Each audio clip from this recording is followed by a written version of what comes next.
note of the report. This report considers the issue of environmental regulation. Ironically, the origin of the term red tape is generally attributed to the 16th century administrative system of the Holy Roman Emperor Charles V, which used red tape for priority documents which required immediate action. Given that red tape is now considered to be pernicious, corrosive and difficult to eradicate regulation, it seems highly appropriate that Charles V is more notable for his army spreading syphilis across Europe and thence to the rest of the world. In its efforts to cure the Australian economy of its own administrative social disease, the Red Tape Committee has made a number of recommendations which we hope, not to mince words, will beat the clap out of environmental over-regulation. The committee's first recommendation responds to the many concerns expressed regarding the Environment Protection and Biodiversity Conservation Act. The committee recommends the Australian Government expedite its review as required under section 522A of that Act, by bringing it forward to 2018. The committee further considers the inclusion of uranium mining as a matter of national environmental significance in the EPBC Act is duplicative and unnecessary and recommends it be removed. The committee noted that only 3 states or territories, Northern Territory, South Australia and Queensland, permit uranium mining in their jurisdiction, and all have well-established assessment and approval processes to which Commonwealth involvement adds little value, if any.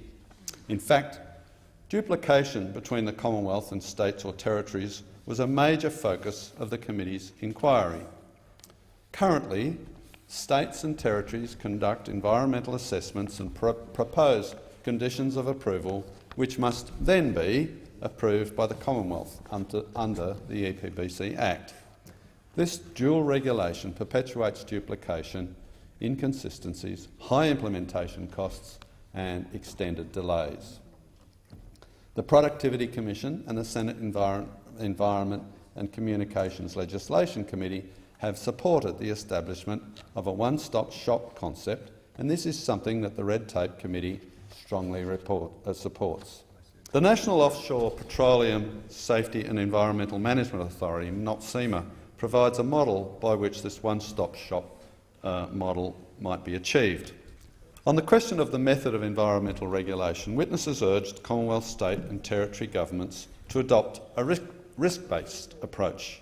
The Minerals Council of Australia, for example, argued that the increasingly risk-averse approach of governments has resulted in unnecessary and lengthy environmental assessments, whose information requirements have no regard to materiality or level of risk. The committee learnt that, in contrast with this norm, the Great Barrier Reef Marine Park Authority's environmental assessment and risk management framework follows a risk-based approach. The committee supports the broader adoption of a risk-based approach as a means of reducing unnecessary, expensive and burdensome red tape. COAG has previously agreed to explore adopting trusted international standards or risk assessment processes, and the committee supports this approach, particularly using a risk matrix based on international standards with capacity to incorporate general and specific risks. The committee found that environmental red tape heightens the potential for activists to challenge assessments and approvals, thereby imposing significant burdens on project proponents and job-destroying, economy-stalling roadblocks to developments. Efforts to sabotage the development of the Adani Carmichael mine in central Queensland by environmental activists are a prominent example. The IPA estimated that this anti-development activism has caused delay and disruption valued at more than $1.2 billion over the past 17 years. Some projects never go ahead due to heightened risk of legal challenges and consequent higher capital costs. The committee found that Section 487 of the EPBC Act is clearly being misused. Given that other legislative and judicial processes already provide an avenue for legitimate appeal at the state and territory level, the committee recommends the government repeal this. The committee also heard a range of concerns relating to the adverse effect of native title regulations on project developments, the manipulation of land councils by environmental activists, and the causal effect of this on the impoverishment of Aboriginal people. Accordingly, as a means to both materially assist Aboriginal development and economic development more broadly, the committee recommends the government amend the Aboriginal Land Rights Northern Territory Act to remove the ability of land councils to arbitrarily veto applications for exploration and/or mining licences. The committee also urges that Commonwealth, state and territory governments develop guidelines to assist with a clear identification of the costs and benefits of proposed projects to landowners and other stakeholders. That includes shared economic benefits such as royalties.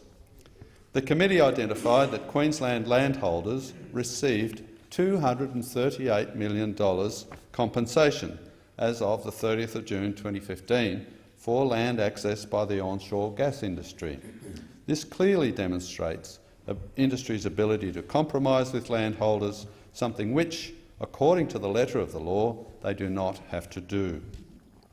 In particular, the committee urges that state and territory governments consider whether landowner royalties might facilitate environmental assessment and approval of projects. The Red Tape Committee found over-regulation at the early stage of securing land tenure. Leasehold title, in particular, was identified as being a key problem for project proponents, with even more complicated regulatory pathways than freehold title. In an effort to respond to these concerns, the committee recommended that state and territory governments review land access policy and identify opportunities to facilitate the conversion of leasehold title to freehold title. The committee also recommended that regulatory oversight of activities on leasehold land be removed to put it on the same basis as freehold. Mr Acting Deputy President, throughout the inquiry, the committee heard again and again that environmental red tape is excessive and that, thanks to this, project approval processes are complex, convoluted and confusing.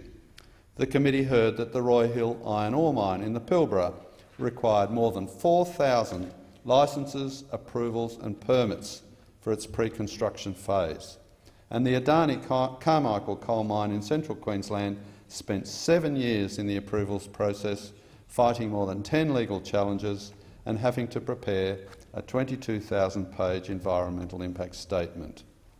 The Commonwealth Government has previously pledged to make legislative amendments to clarify, simplify and streamline environmental regulation. But like so many solemn commitments of our current government, this too has proved a fizzer. No wonder Australia is ranked poorly by the World Bank in terms of the ease of doing business. Environmental red tape is not a virtue just because it has the word environment in its name. Like its venereal legacy of the great Thank you, Senator Lynham. Your time is up.